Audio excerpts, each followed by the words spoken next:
1 minute before, we can go ahead and start. I got a lot of questions to ask. Or Swalter? Yeah, and I don't have audio on this on purpose, so we'll just let it play. I'm Bill Lindsay. Oh, we do have audio. Oh, that's gonna be a problem. I can do that. Who did that? I don't.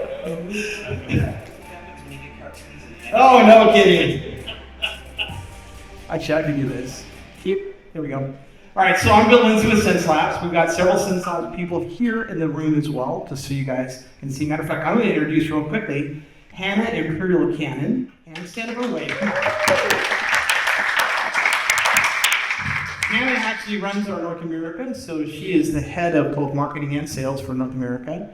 And we also have Michael Thompson, who is actually our product marketing director. He's actually in our booth right now, manning the booth, which is really probably strange for him, but we'll see what happens. Because he's usually dealing with products and stuff. And we've got a great panel here, which I'm going to introduce in a second. Matter of fact, as soon as the video gets done, you can see some more of our products there.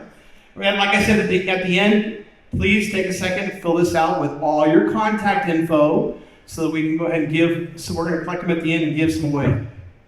So, and it's almost time. Come on. I didn't realize it was so long. It's one. What's that? Oh, what? Ooh, wisecracker here. So. All right, here we go. Good. All right, so I want to introduce the panel for you guys so we see everybody that's here. And and if you want, not only are we giving away stuff in the room for all you people, but also if you take out your phones and happen to scan that little card right there, that little QR code, you can actually get entered in for another drawing we're doing based off the show as well. So you get 2 chances to win. Actually, if you count the talents we have here, you get 3 chances to win. So you'll see that as the slideshow progresses, you'll see that, and anytime you want to catch it, you can as well. All right, so down the very, very far end of our station here, our table, we have Justin Goby Fields. Justin has, co-founder and CCO of Sanctum Studios. They're actually what booth are the numbers, you guys? 1111. 11? Well, that's a good one. 1111. Justin is also a concept artist on Star Trek Discovery, CBS, and he's worked with CBS, Jim Henson, Creature Shot, and Cloud Studios.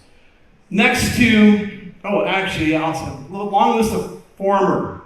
You guys can read it unless I want to get probably past some of this stuff. Someone gave us this real long list.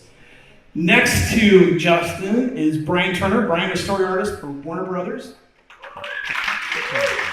Co-founder of Disney Comics Studio, and you can see he's also been a story artist, Disney Television, Netflix, Real, storyboard artist, and all sorts of fun stuff. Again, DreamWorks, Stars. We got a nice little panel here, by the way, so you guys see that. Sitting next to Brian is Jamie Wilkinson. Jamie and I go back, about 20 years. I've known Jamie, roughly, something like that. I don't want that kid. Jamie's VFX CG supervisor for Lightstorm Entertainment. He just got done working on a movie that's not quite out yet called Avatar 2. We'll talk more about that. Yep, never heard of it. Yeah, never heard of it. You're a Star Wars guy down into that. He actually also worked at Blue Sky Studios. I think either that or Disney is where I actually met Jamie for the first time. So he's working on all sorts of fun stuff. I think Scrat was one of your characters that you played with a lot, wasn't it? Scrat? Scrat. Yeah. Yeah. All sorts of fun stuff. You'll see some of their work here as we go along. Sitting next to Jamie, we've got Rich Hurry. Rich. President of Kite String, which is part of Storyland Studios. Character TD, Pixar, Ryan Hughes Studios. Worked at the Victriner. He's also a rigger, which we'll hear more about that too, because I got some questions to hear about that. And next to Rich, we've got Mark Walsh. Backstage for the director for Mike, Kite String, working at Kite String. Also worked on Platypus Rex, Pixar's Platypus Rex. We'll see a little bit about, I think, what? Oh, Party Source Rex. Finding Nemo, Ratatouille. Obviously, it'll be Zach. Just move the next. That'd be a great Steve. Steve Tomkowski is next. Steve is CG animator, worked at Apple, Foundry, and Sketchbot. Yeah. Oh, blue sky. Blue Sky. That's it. I see it. It says Blue Sky. I got it all in there. Trust me. It just usually along this. All right. Next is John. Came all the way from Orlando, Florida, to be with you guys today. RC is creative director and owner of Blue Core Creative. Now, he's got a little different flavor than most people that we are here at the show. He's been working on theme parks. So we're going to talk a little bit about that as well and the opportunities that are possibly there for you guys. But he's also been, obviously, senior attraction designer for Universal, as well as quite a few others, Marvel, Disney, Ripley's, all sorts of fun stuff. All right, so this video is going to run while we're doing this, and I'm going to be asking questions. And I may do stuff like example, just ask randomly somebody in the audience to come up and to the mic here and ask a question. Let's start off with that. Who's got a question? But you were first to raise your hand. Chelsea, come on. How can I name more name?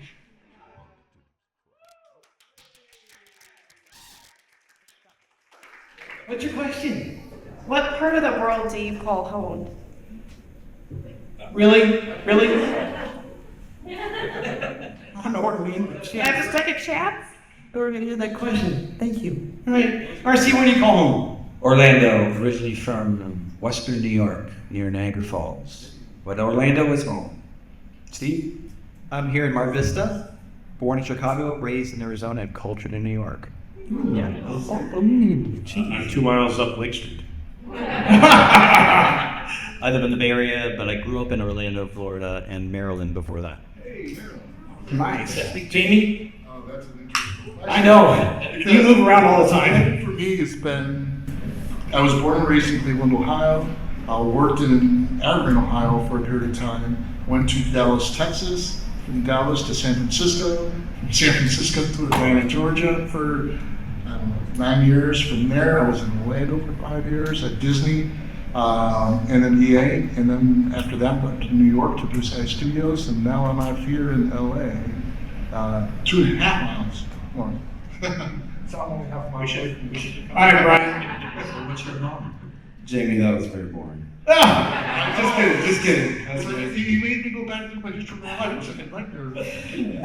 So, I am actually from Maryland as well, Eastern Shore, Rhode Island. Went to school in Philly, and I moved out here, North Hollywood, about 7 years ago. Now I'm in Fontana, also known as Fontucky. So yeah, I'm living my best life out here. All right, Justin. I was born and raised in the Midwest, Chicago kid, farmland, corn, everywhere. And now I'm out here in LA. I've been living in the industry for 12 years. That's another question. Oh, I didn't know. Sorry, I mean, 12 years Los Angeles. All right, guys. All right, we got a lot of questions to ask, and I got to run through them. So let's keep it simple. RC, cat or dog person? So much for simple. Birds, parakeets. I have Akitas, dogs. So. There you go, dog person. Thank you. Steve? Dog. Mark? Dog. Brian? Both. Rich? Jamie? 2 dogs. Brian? 3 dogs and a cat. Oh, so which is it? Come on, which is your favorite? I have one favorite dog. Dog. We're going to call a dog person. All right, Justin. Three dogs. The dog person. Right. It's those 2 dogs.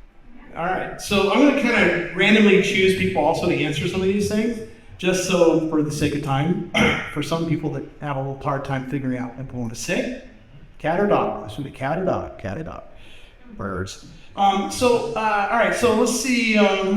Mark, how long have you been working in this industry? Me? Yeah. Just making sure there aren't any more. I started, I'm just, you guys are gone on LinkedIn and tried to fill it out. I actually went on LinkedIn, I was like, I should brush this up, and I was terrified to realize that my first job was at a VFX house called Dreamquest Images, which was a long one. That was I punched animation paper as intern for Green 1992. Ooh. Older than most of the people here. I know. Actually, you're right. Let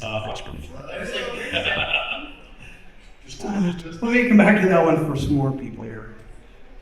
All right, let's say, Brian, did you attend school for what you do now, or are you self-taught? I did attend school, kind of for what I do, but it's mostly self-taught.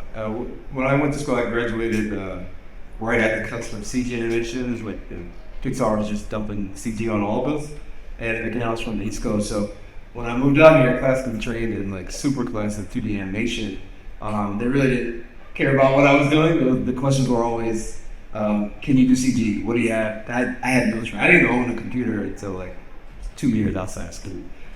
So that went back to me. So, Yeah, just a little bit. yeah. All right. Rich, what about you? Which question are we talking about?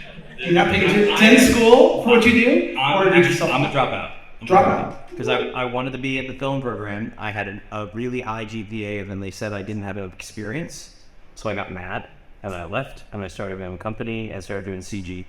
And that led me to where I am now. So I'm totally self-taught, 100%. Whoa. Okay. Justin, let's go down to you down there. When you roll out of bed in the morning, what motivates you to create?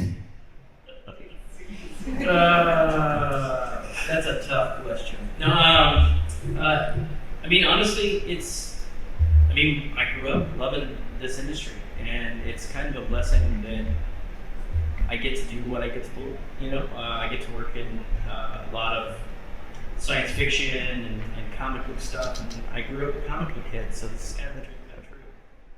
You guys can hear in the back? Okay, fine. Sorry. Yeah, I know. He's done really good that Mac. Mike. All right, Brian, this one's for you. You ready? Yep. What was your first major studio, and how did you get your foot in the door? So, long story short, the first studio I worked at was Stars, but Tom Roman. I think it was during the acquisition of Marvel with Disney, but I worked on Ultimate Spider-Man.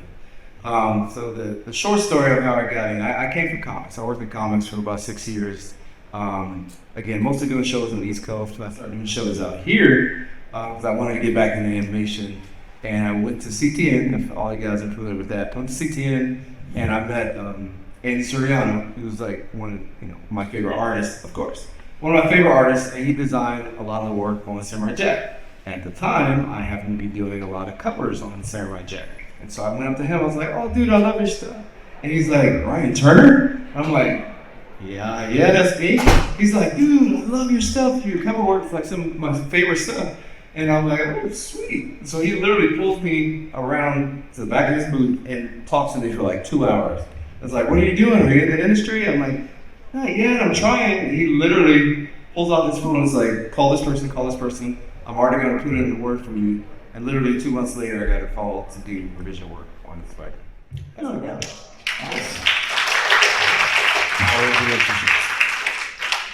All right, Jamie, same question. Same question. How did I look? What was your first major studio, and how did you get your foot in the door? Walt Disney Feature Animation in Florida was my first major studio. Before that, I hadn't done any studio work. I got a call from a friend because I was at Alias Research at the time, and we were supporting them. Right after 9/11, I got a call from them. They were doing some reorganization. I got a call from one of the producers. They said, would you be interested? Because you worked with us a while, we know you. And I said, yeah. Because basically, long story short, I got caught in an airplane from Toronto to Atlanta on that morning. And I said, I'm done drinking. So when they made that call, when I got that call a couple weeks later, I was all on board. And I started CG student work on Leo and Stitch. Very good. Very cool. All right, Steve, your turn. RC, you're next on the same question, so here, listen. Okay, so Wait. I got another question. Another question. All right, you see this stack right here? See this stack? Gotta watch the right shoes. All right, here we go. All right, Steve. A lot of your work is combined. A lot of your combined work is contract work. How did you get noticed? A lot of the online stuff, like ArtStation, before that CG Studio, or with CG, what's that? CG Network. But I'll tell you, it's enhanced actually too, and I get a lot of contacts from Europe companies. It's weird, they just fall in my lap. So I think it's just luck and with getting your stuff out there. I think with social media too, like I tend to post a lot on Instagram and just kind of my personal stuff. But yeah, I think it's just like, networking and people seeing like you're out there, photos, I'll hate it. Okay. RC, how'd you notice? So I had obviously just networking and went to a lot of parties, drinking with friends, becoming friends. So worked at Universal Studios on and off for 10 years designing amusement parks, and when I left I branched off and have my own studio now. So I went back to a lot of those contacts, friends that needed attraction design work, and really comes down to networking, having a really strong portfolio, and being laser focused on your area, because if you have too many skill sets, then they don't know how to place you, which is my dilemma, like a little Swiss Army knife. So I would say network and have a focus on what you want to do, and that was the network, and then got paint into something interesting. Brian? You mind if I piggyback on that? Yeah. Networking 100%. So the fact that you guys are here is a big deal, especially coming off of the pandemic, relying on, virtual meetups and all that kind of stuff. I know it's tough for all of us, and especially young people trying to break in, because they're kind of at the hands of the internet. It's like, I've applied, I've sent. So one thing in my personal experience that just cannot be taken away is physical contact.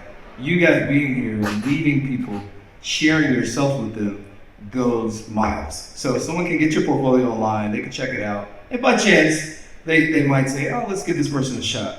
But there's still nothing better than being in front of someone and just giving off your vibe. And, I want to work with that person. I can see the storytelling, I feel their vibe. They can really enhance what I'm trying to do. So I just want to stress the importance of being here and other shows to, again, keep networking, having that portfolio constantly being updated, focused, laser focused, and make that physical contact. You want people to remember you. Thousands of people are vying for your same spots. How are you going to stand out? Oh, I want to meet them. Such and such. They had such a good vibe, kind of thing. So just wanted to in addition to that is over-delivering and performing. And sometimes on the ArtStation and different things, they have contests that are a great way to get noticed. I mean, I was working professionally at Universal Studio, and then in 2016 I did the Star Wars Challenge. So going the extra mile and maybe doing a demo and submitting it. So you did this on your own, you did these storyboards, you did this work. That's networking plus going the extra mile. Huge. What agree? If I can jump on that too, I just talked with somebody about this yesterday. How, virtual blue card. That I want you guys to do this, but it's like usually like a job acknowledgement. Usually comes with promotion comes because you're already doing the thing. Right. It's not because you're asking for the opportunity to do the thing. Right. If you do the thing and you're just looking for acknowledgement. Yeah. So if you're like, I want to be a storyboard artist, here are my storyboards. It's way more powerful than I want to be a storyboard artist. I'll try. Yeah. Tell me what to do. Yeah. Yeah, make storyboards. Yeah. Try or do not try. You must. And publish your stuff. Yeah, I totally lost control here. So, what's the t-shirt? T-shirt. There you go. You're pretty quick there. No t-shirt. Whoa. All right, right in the back. Woo! Whoever catches it. There we go. Kind of curve. All right, you guys can see these guys. Their artwork is actually showing up here. We got actually a nice little Toy Story running right now. So that stuff's going on. Yeah, it's always running. So and they'll actually loop so you guys can see it again. All right. Boy, if I need one person, are we gonna get everybody responding this way? I know. But you guys can just Okay, so let's pretend I'm sitting out in the audience here. Let's say I think I'm pretty good at some of the things I like to do, like character design or storyboarding. So, Mark, how would you suggest I get to check my work? I was just talking with Rich and I didn't realize you ended up in the yeah, what was the question? You were looking it up. Let's say I think I'm pretty good at something like character design or storyboarding. How would I check my work? And how do you get feedback? Yeah, how do I find out, like, how did you or Rich, somebody over there, somebody feel free to jump in, but how would you actually check No, it not out? feedback. This is really important. So I've been in a million different places and I've taken a million different endeavor rails.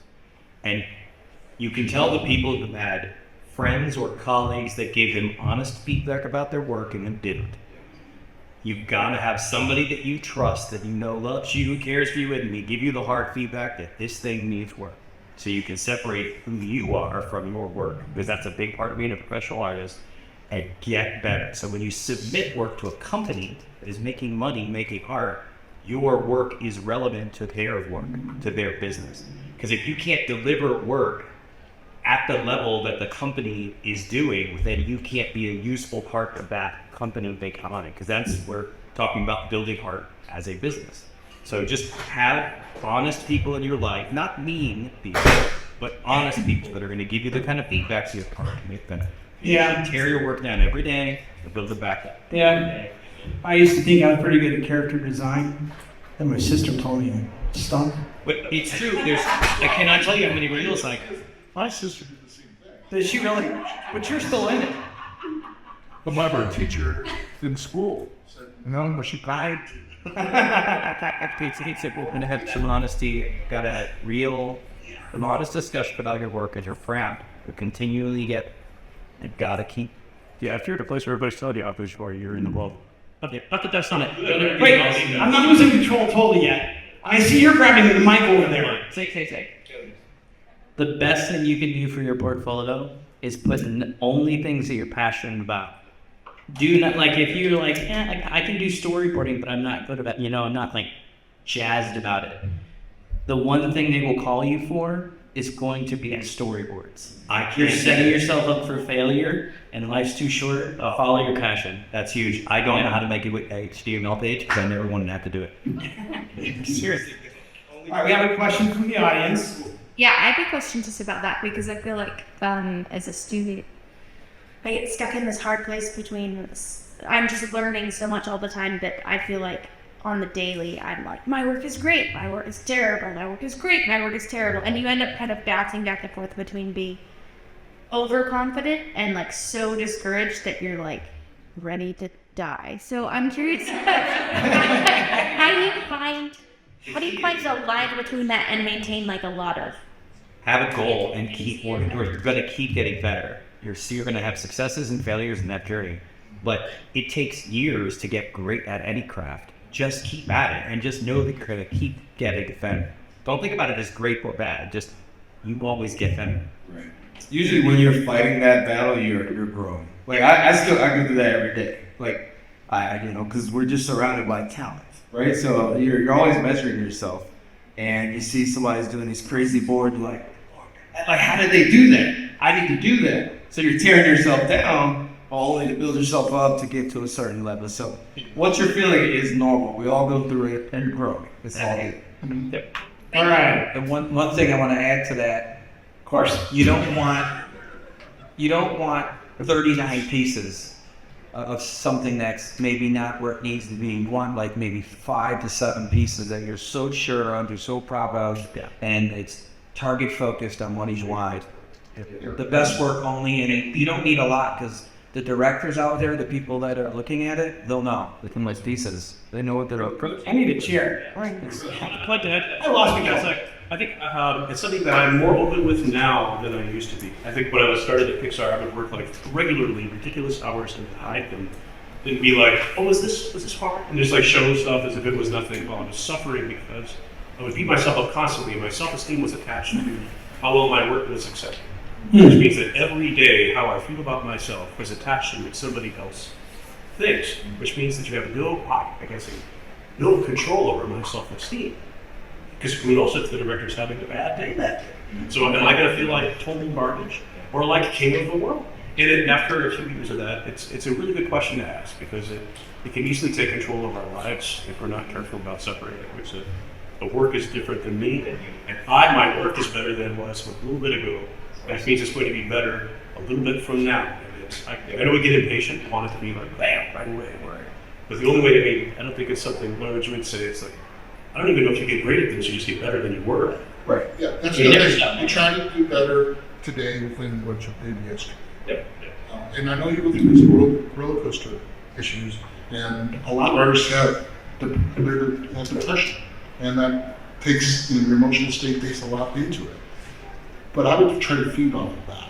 If you're feeling depressed and don't feel like what you've done is any good, start a new project, something else, just to refresh your mind, and then come back to what you always constantly evaluate your portfolio and your body of work. That's all I was. Take breaks. All right, guys, we're going to move to the next question. And let's take questions toward the end. I know. We're not going through all this. All right, since, matter of fact, we're not making all these cards. So since RC's work is up here on the screen right now, I'm going to ask RC, because he's doing a little bit different work here. How different is it working on theme park attractions versus being maybe a storyboard artist? They're a lot more similar. I'll say this too, because we've been talking to RC a little bit. There seems to be quite a opportunity for people in the theme park arena. Is that right? Yeah, there's a definite connectivity and crossover, because theme parks work with intellectual properties and IPs on a daily basis here. One day you're working on Super Mario Brothers, the next day you're working on Zelda or Harry Potter. I say there are many moving parts to the theme park. So, in my little niche, the question was how theme parks and storyboards differ. Yeah. They're almost symbiotic. They work side by side, because for the Hagrid ride, I had to work on 37 storyboards, 40 storyboards for the pitch, and they were for the guest experience. So unlike a movie, we're building something that has to last 25, 30 years.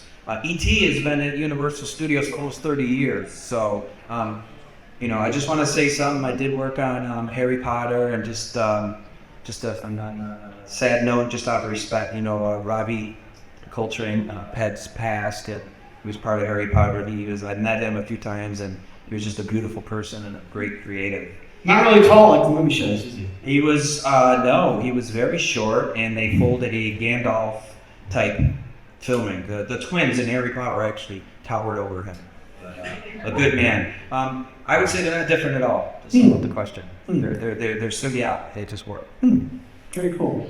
All right, Rich. Yes. How did you learn about rigging? Yeah.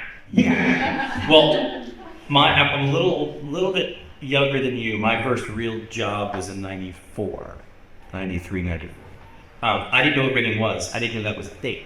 I just know that I would like to organize all parts of the things I was working on, and I enjoyed doing that more than I enjoyed doing the other things.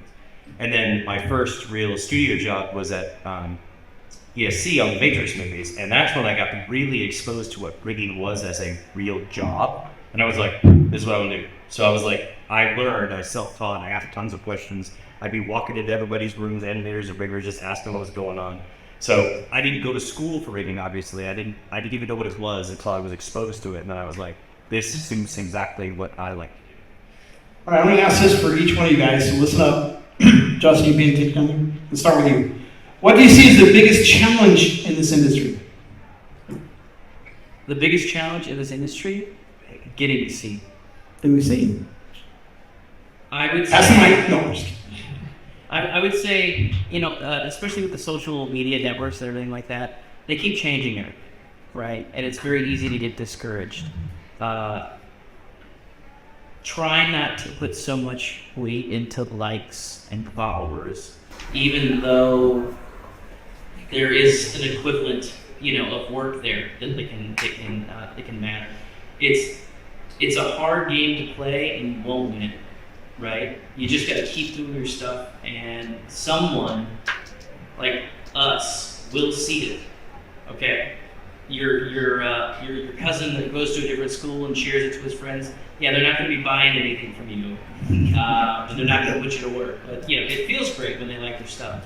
But take the time, work on your craft, and you will get noticed. It does. It is hard. It's hard to wake up every day, look at ArtStation, and go, yeah, I see why my stuff isn't trending, right? Or whatever you want to call that, right? So you just got to keep pushing forward, and you realize that, we've kind of touched on it a couple times here, is that you're never going to learn that one thing and you're done, okay? You're not going to learn one program.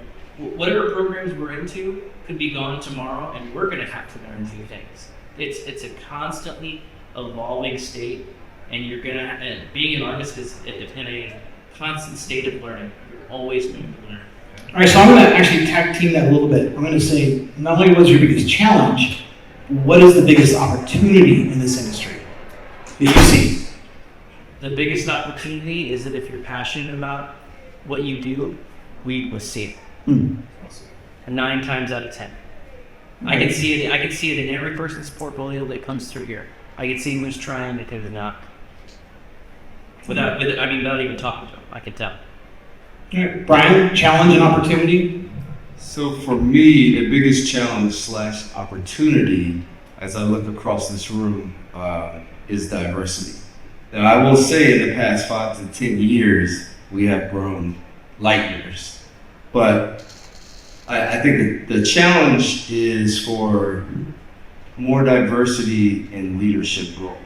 So I definitely see, again, in this room, I see the women, I see people of color, I see people different genders and stuff like that. I see the opportunities happening, but I still don't think we're there yet as far as can these different groups have the opportunity to lead.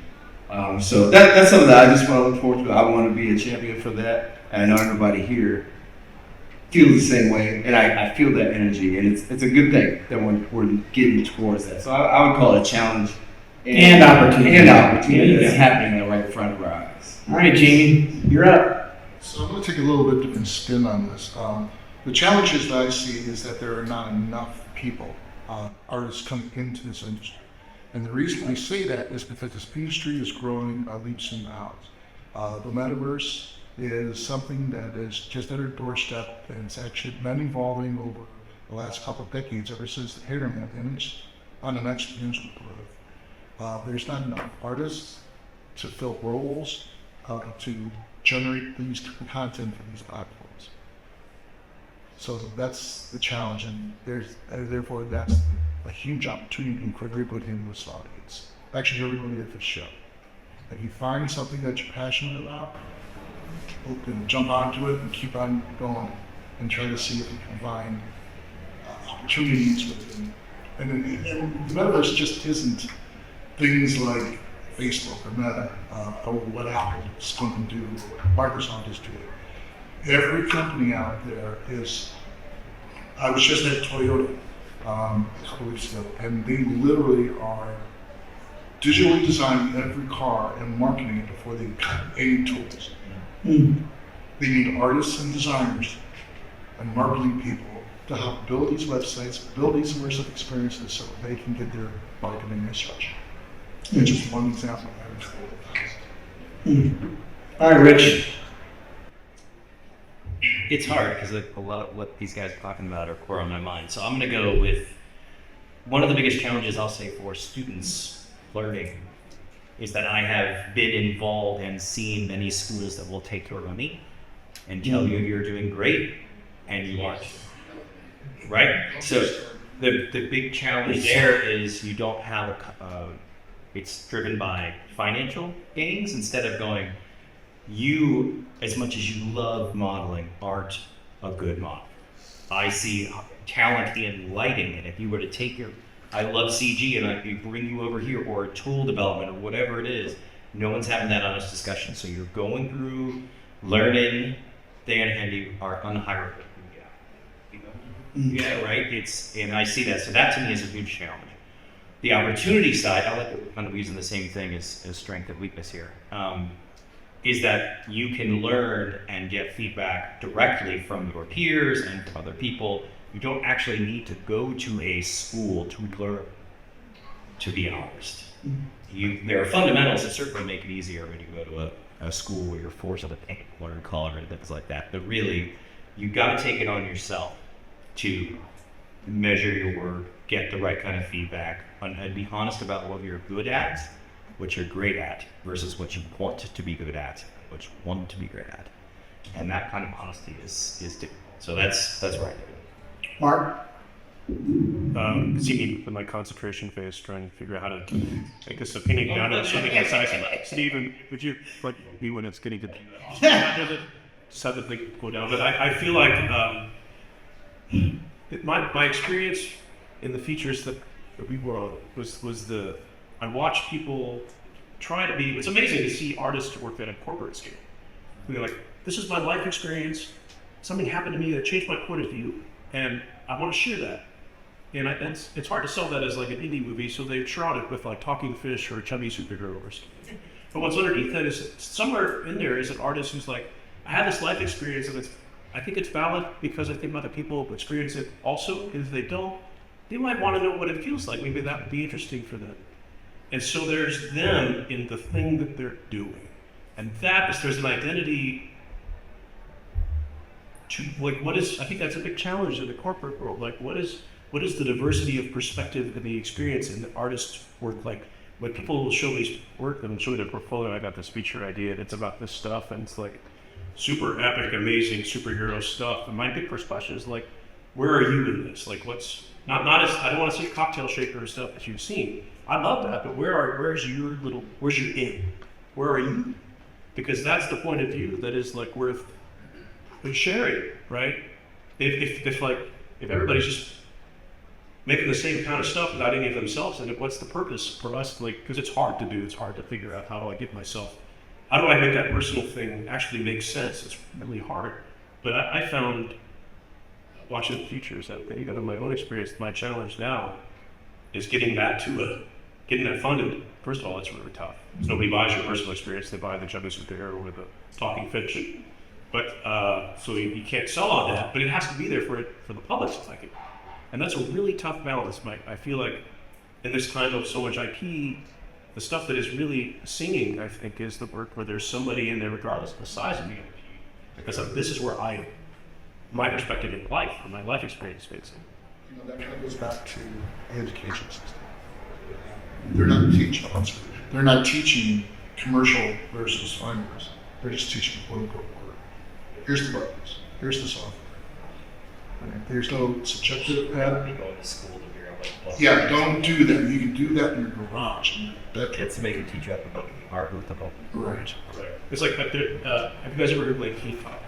I know. Yeah. Well, he's just he talks about these moments, like simple moments that he gets tasked that as an animator, where like Tarzan touches Jane's hand for the first time. And he's like, oh no, that's that moment. I animated that moment. I can't speak completely. Like he said. When my daughter was born, I remember her little hand in my hand and realized it was the same thing. So these like 3 key poses with a slow in, or just 3 key poses with a slow in of Tarzan doing this. But really what I'm animating for myself that day is that moment I met my daughter. And you're like, geez, he's bringing himself to his work. It doesn't matter what the work is. Trying to find something that for us that's like, what's my in? What's your emotional connection to what you're creating? Yeah. It doesn't have to be that profound. All right, Steve. All right, so I'm not going to repeat a lot of this stuff because my experience has been, I've been in this industry for 32 years and I've taught a lot as well. And I would say the fact that you guys are here is a big first step because you are being sponges or being out there and taking on it. Also, don't get discouraged if you don't get that dream job right away. Don't be afraid to be a generalist and learn. When I started out, I worked at a small boutique in Phoenix, using Wavefront, and I was doing modeling, storyboards, and animation. And 7 years of doing that, going to SIGGRAPH. First SIGGRAPH was '87. It's still volunteer. I learned a lot. It's about networking, and you guys are going to have your own network style. And then I got an opportunity to go to Blue Sky in '94, and that was a big deal for me to move to Hard. And I got home then on character animation. So I was a character animator for 7 years there. And then after that, I got into Cracked. And then I got fed up directing and working on commercial projects, and I started my own thing and did my own toy design, and now freelancing for the last 10 years. So it's taken me all over the place. So don't be afraid to be a journalist. You're gonna learn different things, and you're gonna find out what you're good at. As far as opportunities go, real time is where it's at right now. And I'm working on a really cool VAD project right now as a creative director for a show that's being rebooted. But I saw them writing on the wall like 5 years ago at SIGGRAPH, real time, Unreal Engine. It's free, get it. Blender's free, get it. And don't be afraid to that you have to be at school and using X and Y, Z. Search it out and do what you want to do with it. You guys have so much more opportunity now than a lot of us had when we first started out.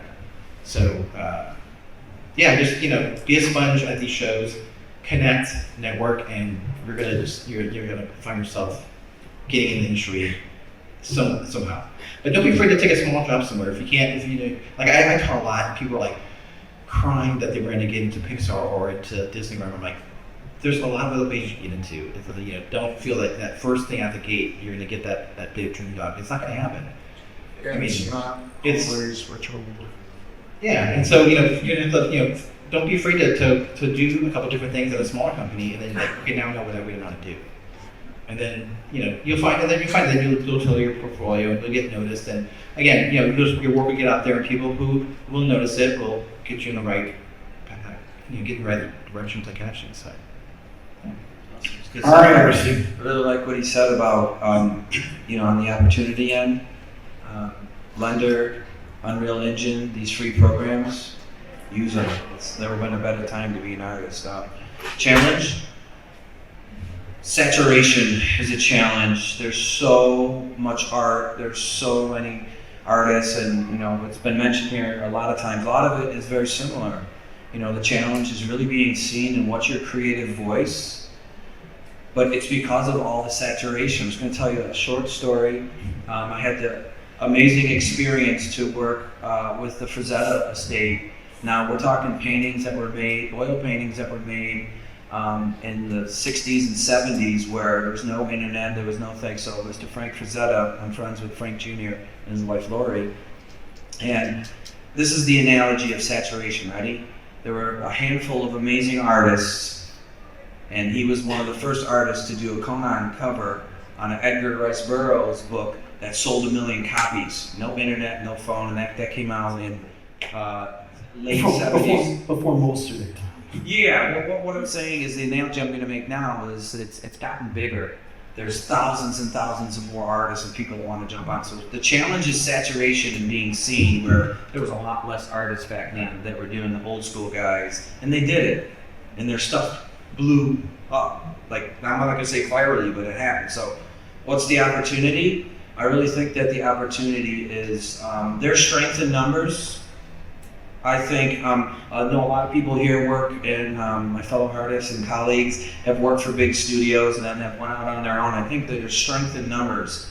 Find people, a similar mindset, find people that you can work with and do a little project and go and pitch it as a team. You don't have to do it on your own. I think there's opportunities where everyone, I art direct and I have employees and whatnot, but there's opportunities in putting together a really solid group of artists that you can trust. Do a comic book. Do a short 10-minute film. Who cares what it turns out like, but do it and then have each other's back. I think that's a good opportunity to stand out. Thank you. All right, guys, why don't you guys pass those cards in to the center? And Chelsea, do you want them on the back some of those? All right, Gordon. Olivia, you gonna do it? Oh, yeah, I know you work here. All right. So we're gonna give away some more stuff here as we go along. Hey, RC, I got one here for you. All right. We're ping pong. I know what's happening here. What? It's everybody's work. Yeah. He just turned in 39 slides. There's we're 120 slides.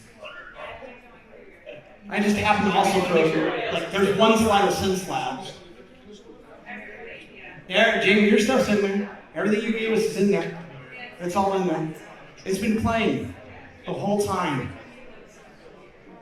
Steve's coming up next. Steve's stuff is next. In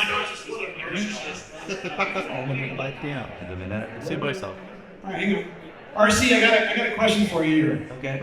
So, what type of music gets you in the mood? Oh, to create. What type of mood?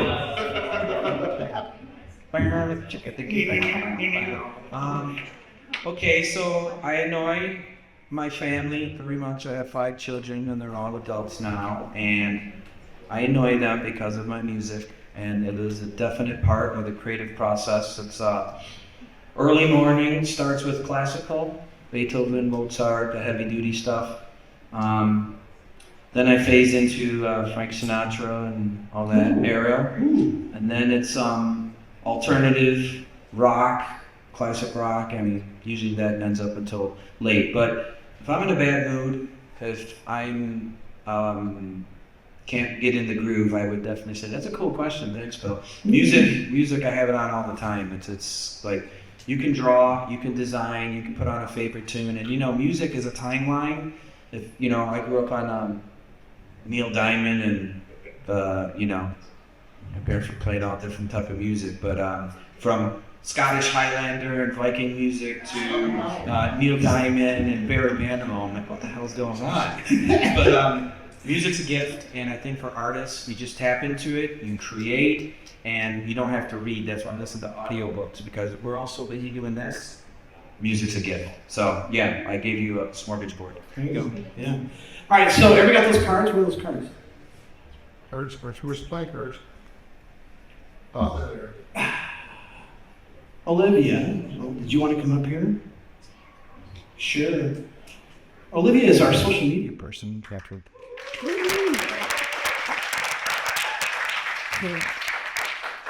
She also doubles as Moana. Hey. She's serious. She's won awards dressed like Moana. I'm serious. Not Disney awards. I mean, from Disney. It's really good. Great. Couple more. Couple more? How do we pass those in? They don't count. Here, Walter Wayne. It's a fight. Yellow shirt. Curse it. No, I'm not clapping in your direction. I take that. All right. Let's go for one more. Let's draw a shirt. Get one. Don't look at him. Just look away. All right, who we got? For a t-shirt. Cheeky. Yeah. Connor? It's yellow shirt guy. Connor? Oh, well, speak up. Here we go, ready? Oh, it opened up. All right, so we got 2 talents here to get with you guys. And while we're doing this, we're going to call a name. I would like to ask you guys, let's start with Justin down there looking at his phone. What advice would you give your younger self? Mike, move the mic, grab the mic. Mike. What advice? What advice would you give your younger self? Professional advice. Besides a lot of words. That's tough. I would say. Come on, it's easy. What'd you say? I would say Passion. don't wait so long. Don't wait too long. I gave up drawing for 10 years. Really?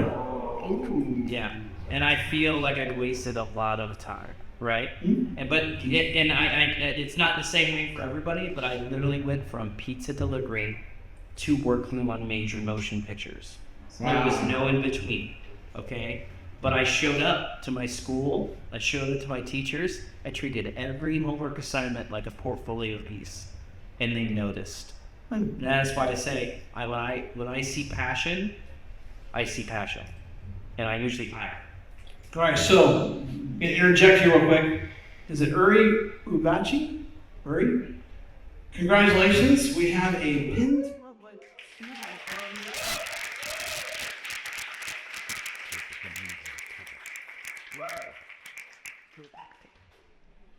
All right, Brian, same question. What advice would you give your younger self?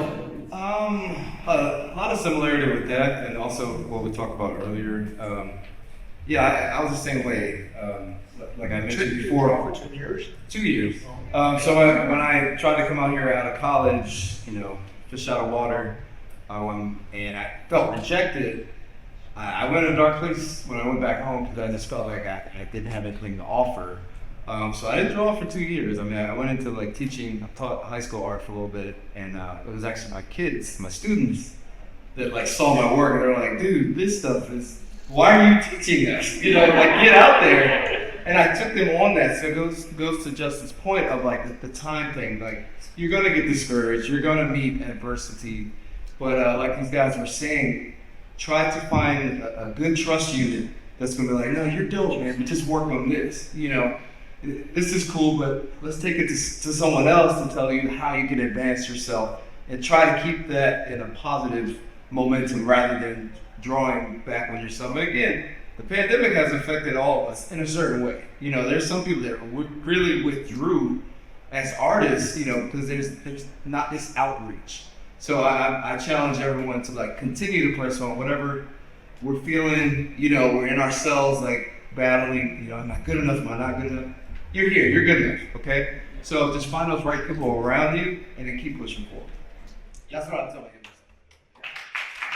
Your environment matters. Be over at 2? Yeah? Oh, we got time for anybody want to ask a question? I'll be right in the front row. Come on up to the mic. Come up to the mic. Up to the mic.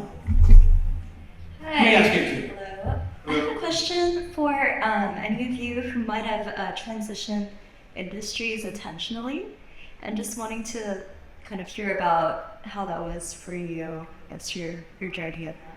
So totally changing position. What did you say? Transition? Yeah. Changing like your Industries. Industry. Yeah. So that's a good question. I started off as an electrical engineer. From that, I became an industrial designer because the company that I worked with they're growing and they were trying to figure out new ways to do design. And I stepped in there as they knew I had an art degree. So I made myself available to help them identify and research things, and that got me into industrial design. And there's several things along my career path that are exactly the same thing. From that industrial design, I said, well, where do I want to go? You need to have at least somewhat of a 5-year plan. Where do you want to be in 5 years? And think about how you're going to get there. You don't have to, it doesn't have to be set in stone because it's going to change, because you're going to change. As an artist, you're going to grow. But you have to have a rough idea, like, where do I want to be? And it's like, well, I initially went to school to do cell animation at the CIA. Does anybody know what CIA is? Not the government. Is that the X-Files? Not the government. That's the Cleveland Institute of Art. So I'm an alumni. No, that they have to change that name. Oh yeah, they're different names.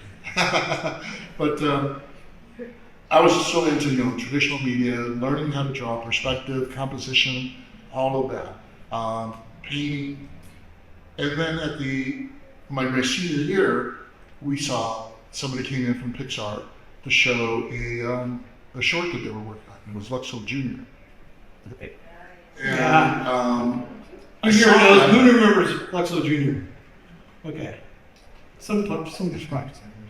So I saw the wireframe, and I talked to the gentleman at the end of the presentation, and I was encouraging, like, even after this, if you want to chat, we can chat. Try to talk to industry professionals as much as possible. And he gave me some great insight, and I went back to school to get a Bachelor of Science degree, just for that purpose, because I wanted to learn computers. Because at the time, there was no schools like this. There was zero. And I ended up going to the University of Akron for that. And I graduated, but at this school, they had a small 1 or 2 class thing in computer graphics in the art department.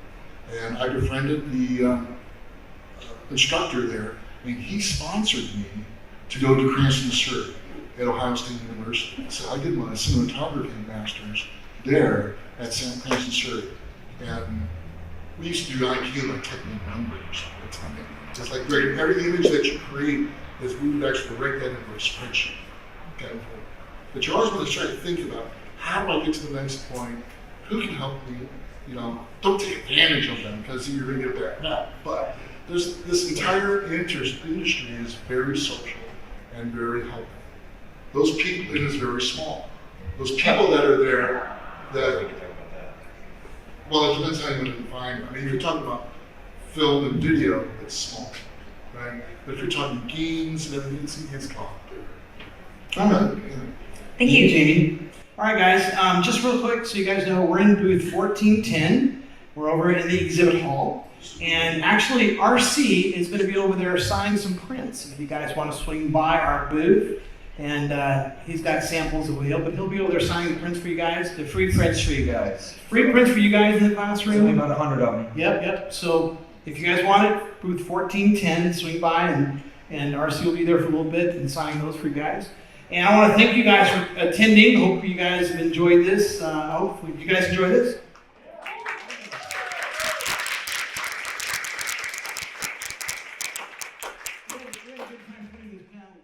So it was fun. We had a good turnout too. Great guys.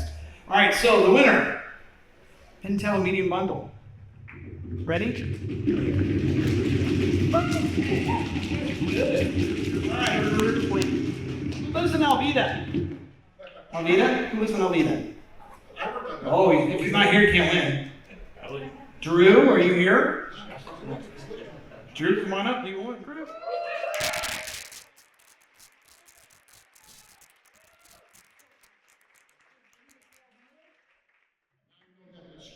Would you care where you live? Would you care where you live? Congratulations, you guys. Thank you, guys.